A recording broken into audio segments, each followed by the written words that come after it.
ธิราชพระบรมธาตุดอยสุเทพและครูบาเจ้าศรีวิจัยเป็นต้นขอได้โปรดมาอภิบาลปกปักรักษาพระสงฆ์พระเจ้าพระเนนเถนน้อยและท่านผู้รับฟังรายการเมื่อเจ้าทุกคนทุกท่านเพื่อปากันมีความสุขกายสุขใจเหมือนกันทุกตนทุกองค์ทุกผู้ทุกคนตลอดกาลนานมาแถมแล้วเนอเสียงก้องเสียงกองเสียงมองต่ำเข้าเสียงตุเจ้าเทศนาธรรมมาเยี่ยมมาใจท่านสาธุชนคนดีตั้งหลายถึงบ้านถึงจองเพื่อเอาธรรมะแบบรากหญ้าแบบธรรมดามาฮือพ่อแม่พี่น้องตั้งหลายฟังก่อนที่จะได้ฟังนี้ขอเชิญชวนมวลพุทธบริษัททั้งหลายไหว้พระเหมือนกับนักมวยไหว้ครูระลึกถึงครูบาอาจารย์ก่อนผู้ที่ไปแสวงหาสัจธรรมสี่อสงไขยปลายแสนมหากัปและ10 ชาติปางสุดท้ายได้เกิดมาเป็นพญาเวสสันตละตาลเข้าของทรัพย์สมบัติสละบัลลังก์ไปบวชเป็นพระฤาษีตาลเมียตาลลูกบำเพ็ญขนาดหนักจนได้ตรัสรู้เฮาไหว้ครูบาอาจารย์เนี่ยก่อนเนออาลังหังสัมมาสัมพุทโธภควาพุทธังภควันตังอภิวาเทมิกราบสวากขาโตภควตาธัมโมธัมมังนัมสสามิกราบสุปฏิปันโนภควโตสาวกสังโฆสังฆังนะมามิกราบหันทัพไมยังพุทธัสสะภควโตบุพภาภะคณะมะกะลังกะโลมาเสนะโมตัสสะภะคะวะโตอะระหะโตสัมมาสัมพุทธัสสะนะโมตัสสะภะคะวะโตอะระหะโตสัมมาสัมพุทธัสสะนะโมตัสสะภะคะวะโตอะระหะโตสัมมาสัมพุทธัสสะพุทธังสรณังกัจฉามิธัมมังสรณังกัจฉามิสังฆังสรณังกัจฉามิตุติยัมปิพุทธังสรณังกัจฉามิตุติยัมปิธัมมังสรณังกัจฉามิตุติยัมปิสังฆังสรณังกัจฉามิตติยัมปิพุทธังสรณังกัจฉามิตติยัมปิธัมมังสรณังกัจฉามิตติยัมปิสังฆังสรณังกัจฉามิอิติปิโสภะคะวาอะระหังสัมมาสัมพุทโธวิชชาจรณะสัมปันโนสุขโตโลกาวิทูอนุตตโลปุริสาธัมมสารถิสัทธาเทวมนุษสานังพุทโธภควาติสวากขาโตภควตาธัมโมสันติติโกอากาลิโกเอหิปัสสิโกโอปนะยิโกปัจจัตตังเวทิตโพวินยูหิติสุปฏิปันโนภควโตสาวกสังโฆอุจุปฏิปันโนภควโตสาวกสังโฆญาญะปฏิปันโนภควโตสาวกสังโฆสามิเจปฏิปันโนภควโตสาวกสังโฆญาติตังจัตตาลิปุริสายุคานิอัฏฐปุริสาปุคลาเอสาภะคะวะโตสาวกสังโฆอาหุไนโยป ปาหุไนโยทักขิไนโยอัญจลิกาละนิโยอนุตตะลังปุญญเขตังโลกัสสาติกราบหนึ่งกราบสองกราบสามกาเลนะธรรมัสสวนังเอตัมมังคารมุตตัมมังมาละเนอเสียงก้องเสียงกองเสียงมองต่ำเข้าเสียงตุเจ้าเทศนาธรรมมาถึงบ้านถึงจองถึงวัดถึงวาถึงสถานที่อยู่ของพี่น้องทั้งหลายขอขอบคุณท่านสาธุชนทั้งหลายที่ติดตามรายการนี้เป็นห่วงเป็นหามตุลุงเวลานี้ได้มาถึงแล้วจะมาออกอากาศพี่น้องทั้งหลายได้ฟังวันนี้จะได้นำเอากรรมที่ว่าทำสำหรับพ่อบ้านแม่บ้าน10ประการคือจริยธรรมนี้เป็นกรรมที่แน่นอนบอกว่าผู้นั้นจะอยู่ในชาติใดศาสนาใดลัทธิใดนิกายใดถ้าเอาจริยธรรมนี้ไปใจจะอยู่มีความสุขเพราะว่าพุทธศาสนานี้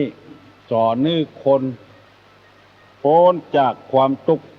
ให้มีความสุขดังที่เคยเสนอไปแล้วหลายครั้งหลายหนแล้วว่าคนอันนี้เปื่อนทุกข์เปื่อนยากตึงวันเพราะบ่ได้เอาความสำเร็จในชีวิตเข้ามาประกอบจึงเกิดความทุกข์เต้าใดบ่พอซึ่งเอาก็ได้เคยได้รับประวัติของพระสัมมาสัมพุทธเจ้าแล้วว่าก่อนที่พระองค์จะได้ตรัสรู้นั้นมีพญามารมาผจญ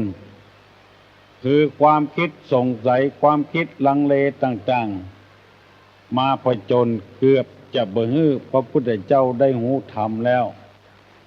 พระองค์ก็เลยมานึกถึงบารมีที่ได้สร้างมาในอดีตปรากฏว่าบารมีนั้นได้กำจัดพญามาร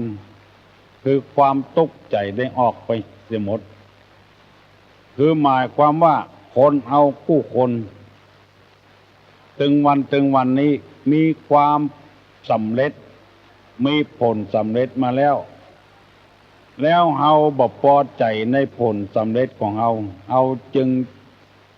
ได้ทุกข์ได้ยากลำบากลำบน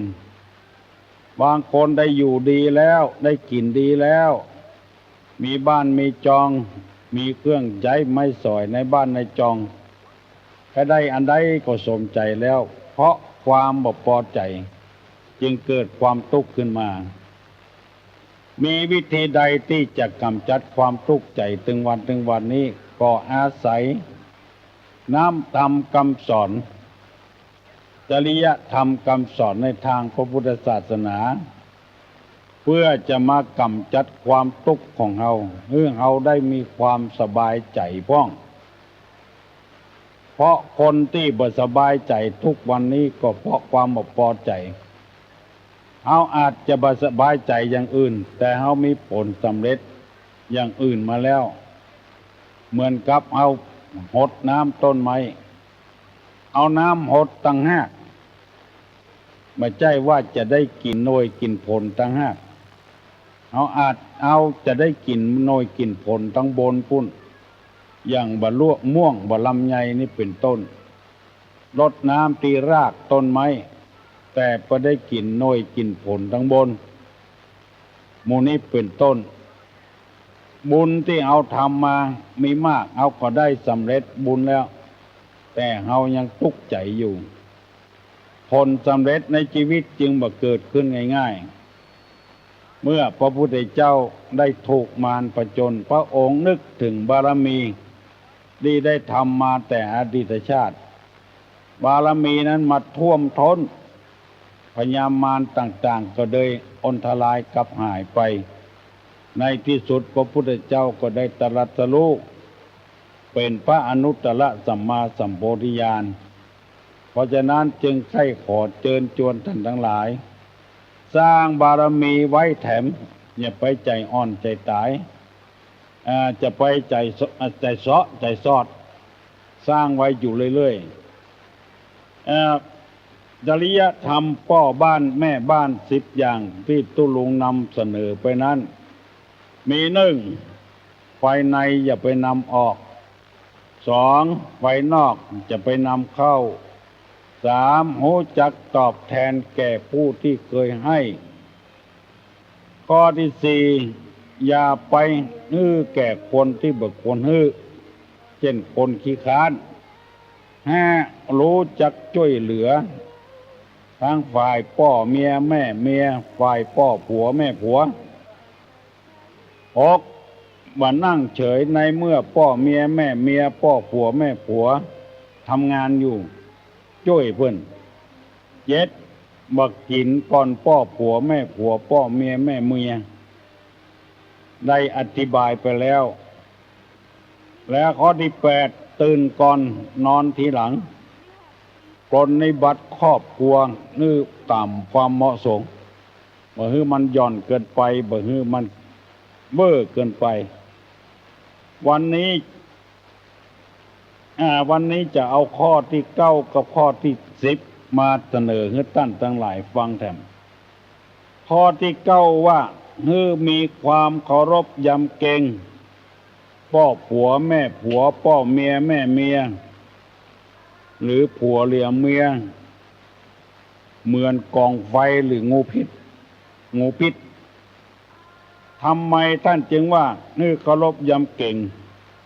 พ่อผัวแม่ผัวพ่อเมียแม่เมียเหมือนกองไฟหรือมีงูมีพิษเพราะว่าสิ่งเหล่านี้เฮาลาสาบ่ได้อาจจะเป็นพิษเป็นภัยอาจจะไม่เฮาวันใดวันหนึ่งก็ได้จะไปไว้วางใจเมื่อใดเฮาบ่เคารพยำเก่งเฮาบ่สัมมาคารวะอาจจะเป็นพิษเป็นภัยกับเฮาก็ได้ถือว่าทุกอย่างเหมือนกับเฮานั่งหลังเสือลงเมื่อใดอาจจะคบเฮาเมื่ออันเวลาที่เฮานั่งนี่อาจจะบ่มีอันตรายเ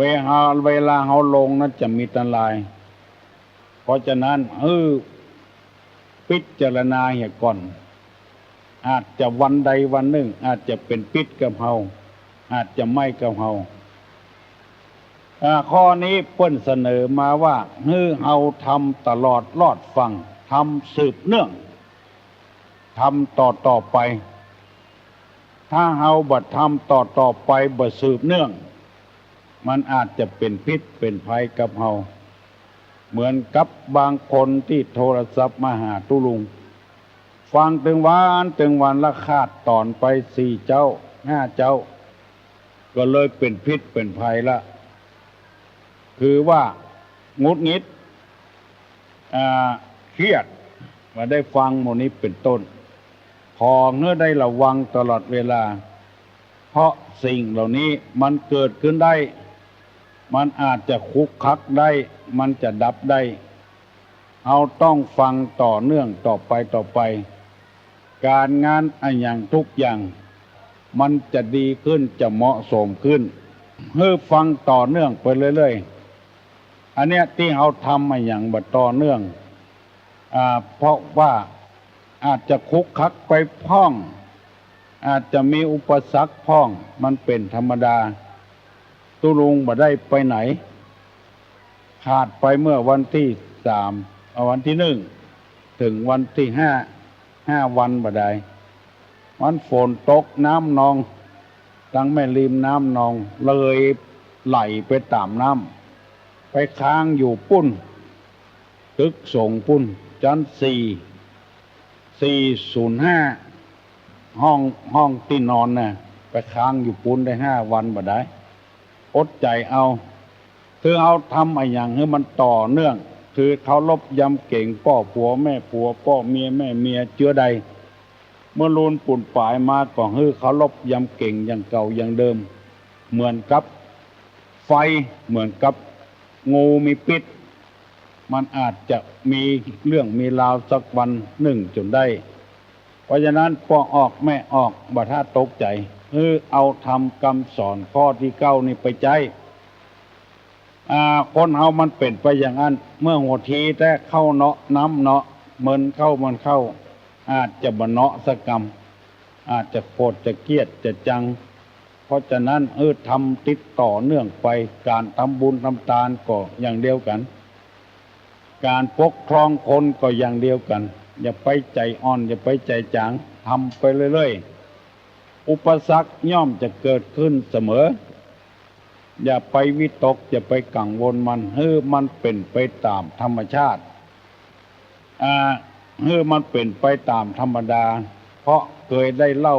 พี่น้องทั้งหลายฟังว่าธรรมชาติคือธรรมะก็คือธรรมชาติมันเป็นไปจะใดจะอั้นอย่างที่เปิ้นว่าทำดีได้ดีทำชั่วได้ชั่วใครอยากกินหยังปลูกอันนั้นใครอยากเข้าก็ปลูกเข้าใครอยาก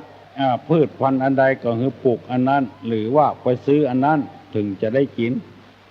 อุปมาฉันใดธรรมะก็เช่นเดียวกัน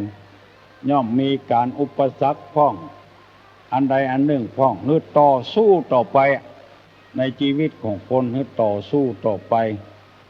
พอเอาถ้าทำไม่ยังมั่นอยู่จึงอยู่หูอยู่มันจะเจริญรุ่งเรืองขึ้นเหมือนกับยาต่างๆเมื่อพ่อแม่ตายแล้วลูกสืบแถมตลอดถึงร้านขายต่าง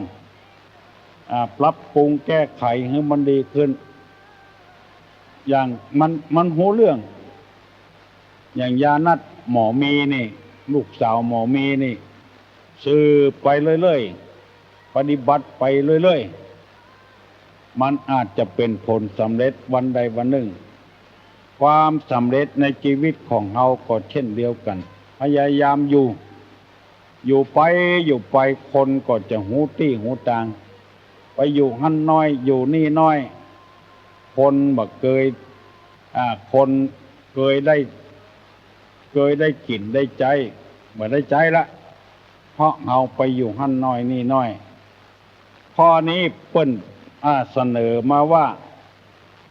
เคารพยำเก๋งพ่อผัวแม่ผัวพ่อเมียแม่เมียเหมือนกับไฟเหมือนกับยาพิษสถานที่อยู่เฮาก็เช่นเดียวกันบึดไปอยู่บ้านหนึ่งบึดไปอยู่บ้านหนึ่งมันบัดต่อเนื่องกันคือหมายความว่าทำอย่างต่อเนื่องพ่อแม่เคยร่ำรวยกับเมียลูกเต้าก็ต้องทำเหมือนที่พ่อที่แม่ทำแล้วปรับปรุงให้มันดีขึ้นเก็บเมี่ยงซื้อเมี่ยงขายเมี่ยงหมู่นี้เป็นต้นพ่อแม่เคยได้อยู่ได้กินกับงานอันใดก็พยายามสืบสารงานของพ่อของแม่ปัจจุบันนี้เฮาจะหันว่าคนบ้านเฮาเมืองเฮานี่รู้สึกว่าจะมักง่ายคำว่ามักง่ายนี่ก็คือหมายความว่าชอบที่มันง่ายๆอันที่พ่อแม่ทำมาจนพอร่ำพอรวยมันยากก็เลยบ่ทำกันเปลี่ยนมาเป็นอย่างอื่นไปอย่างพ่อแม่เคยร่ำรวยกับให้กับสวนมาซื้อให้ซื้อนาต่อไปแถมลูกก็เอามาขายเอาไปซื้อรถมาขี่เอาไปอย่างอื่นไปทำอย่างอื่นลงทุนอย่างอื่นบ่เหมือนพ่อบ่เหมือนแม่บางทีพ่อแม่เป็นครูลูกบ่เป็นสักกรรมไปเป็นอย่างอื่นไปเหียความเป็นครูนั้นก็พุดไปหายไปอยู่เรื่อยๆพ่อแม่เป็นข้าราชการลูกไปเป็นพ่อค้าพาณิชย์บ่ได้สืบการสืบงานของพ่อของแม่บ่ได้ปรับปรุงให้มันดีขึ้นบริษัทต่างๆที่อยู่ในหัวในเวียงพ่อแม่ขายผ้า ลูกเกิดมาก็ขายผ้าอย่างพ่ออย่างแม่พ่อแม่ร่ำรวยกับโรงเรียนตั้งโรงเรียนขึ้นลูกก็ต้องสืบพฤติกรรมของพ่อของแม่สืบสานที่พ่อแม่ได้ทำมาก็เจริญรุ่งเรืองขึ้นถ้าเอาไปเนี่ยการอย่างอื่นมันบ่ได้สืบสานคนที่เคยใจเคยกินอย่างยาชนิดต่างๆมันมีแต่เจ้นใดเจ้นเบามาจนกระทั่งบัดนี้ก็ยังมีอยู่ลูกก็จะได้สืบสานต่อไปแถมธรรมะข้อนี้นะจริยธรรมข้อนี้มันหมายความว่าได้ลูกได้สืบได้สานในวงศาคกุลของพ่อของแม่คือว่าเอาไปอยู่กับพ่อผัวแม่ผัวพ่อเมียแม่เมียแต่เดิมมาเอาปฏิบัติปัดโปเพิ่นจะได้ก็ปฏิบัติปัดโปเพิ่นอย่างนั้นกินมาป่าไปกาจ้อยการจ้อยงานเชื้อใดก็เขาก็ทำต่อไปเรื่อยๆบ่มันได้ขาดถ้ามันได้ขาดตัดตอนไปแล้วมันจะเป็นพิษเป็นภัยกับเฮาเหมือนกับงูเลี้ยวเกี้ยวก่อนก็ดีเหมือนกับไฟก็ดีคนที่จ้างที่เป็นมากับมันเมื่อน้อยๆแล้วย่อมจะบุกหัวที่เขาว่าหมองูตายเพราะงูเพราะความประมาทบ่เลี้ยงให้มันจนอิ่มหนำสำราญคนเฝ้าเสือจนพอได้ลูกจนพอได้คุ้นเคยกับเสือเคยคืออาหารมันก็ยินดีกับเราเมื่อเข้าอาหารวิตขาดเสือมันหิวมันก็เลยปิกมาคบคนที่เลี้ยงมันแถมอุปมาฉันใดก็ฉันนั้นเคยเคารพยำเก่งครูบาอาจารย์เชื้อใดเอาก็เคารพยำเก่งตลอดมาจนปัจจุบันเคยเคารพยำเก่งเพิ่นเมื่อลูนมาบ่มีสัมมาคารวะก็เกิดเป็นเสือเกิดเป็นงูพิษได้ที่เขาว่าหงองูตายเพราะงูคนเลี้ยงเสือตายเพราะเสือเพราะเอาประมาทเอาลาสาเอาบ่เลี้ยงบ่ดูบ่พ่อบ่ปล่อยมันเหมือนเก่าเหมือนเดิมไปลาสาไปคนที่ย่างเล่าแล้วชาติดีแล้วเป็น5 ปี6 ปีปีกมากินแถมอันเนี้ยเป็นเสือครบทำแล้วหายเหลือเก่ากินนักเหลือเก่าย่างโมลีได้เป็น10 ปีแล้วปีกมาสูบแถมซ้ำสูบนักเหลือเก่าอันตรายนักเหลือเก่าเพราะว่าร่างกายของเฮานั้นมันบ่แข็งแรงเหมือนเก่าเหมือนเดิมแล้วเอาซ้ำไปสูบย่างเหล้าแล้วปีกมากินแถมก็สำนักเหลือเก่าขายหน้าหรือขายตาเหลือเก่าหมู่นี้เป็นต้นอันนี้นำมาฝากมาฝังกับพี่กับน้องทั้งหลายไว้ตั้งใจว่าจะให้จบวันนี้บัดจบสักกรรมเพราะว่าคัดข้องทางเทคนิคในการส่งเสียงบางประการบางอย่างตอนนี้ไปก็ถ้าจะดีแล้วออกให้พี่น้องพวกออกไม่ออกญาติโยมทั้งหลายได้สบายอกสบายใจไปเถอะท่านเจ้าคุณเทพสิทธาวรสิทธาจารย์เจ้าคุณวัดดอยสุเทพเปิ้นพยายามปรับปรุงกูอย่างเพื่อจะให้พี่น้องของเราได้เข้าใจในธรรมมาได้เผยแพร่ศาสนาเข้าใจว่ากลัวศาสนาจะยุบกลัวศาสนาจะปังแล้วรีบเร่งเผยแพร่ศาสนาขอให้ปัดข้อกล่าวหานี้ออกไปได้บ่มีสักหน่อยเผยแพร่น้ำธรรมคำสอนให้คนได้ปฏิบัติธรรมได้ฟังธรรมมีหลายคนเคยโทรศัพท์มาหาตุลุงว่าตั้งแต่ฟังตุลุงมานี้จิตใจก็อ่อนโยนลงไปผ่านครอบครัวมีความสุขขึ้นมา พ่อผัวแม่ผัวก็ดีต่อพ่อเมียแม่เมียก็ดีต่อลูกเขยลูกสะใภ้ก็ดีต่อครอบครัวมีความสุขฟังกรรมผู้เจ้าเนี่ยตุลุงจะได้ปั่นปอนนะเนอขอให้ได้อยู่ดีมีสุขกำจูสมพระพุทธศาสนาให้เจริญตลาดปลอดเต้า5,000 พระวสาเนอสัพปีติโยวิวัจจันตุสัพพะโรโควินัสสตุมาเตภวะตวนตะลาโยสุขีติคายุโกภวะอภิวาธนะสีริสนิจังมุตตาปัจจายโนจัตตาโลธรรมาวัฏันติอายุวันโนสุขังปลัง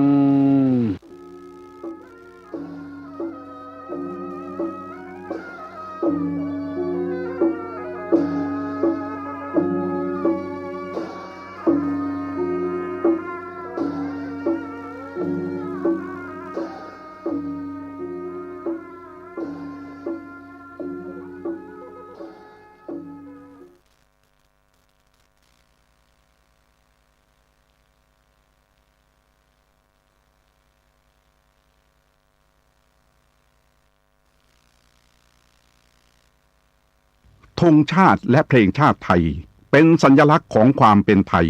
เราจงร่วมใจยืนตรงเคารพธงชาติด้วยความภาคภูมิใจในเอกราชและความเสียสละของบรรพบุรุษไทยประเทศไทยรวมและเชื้อชา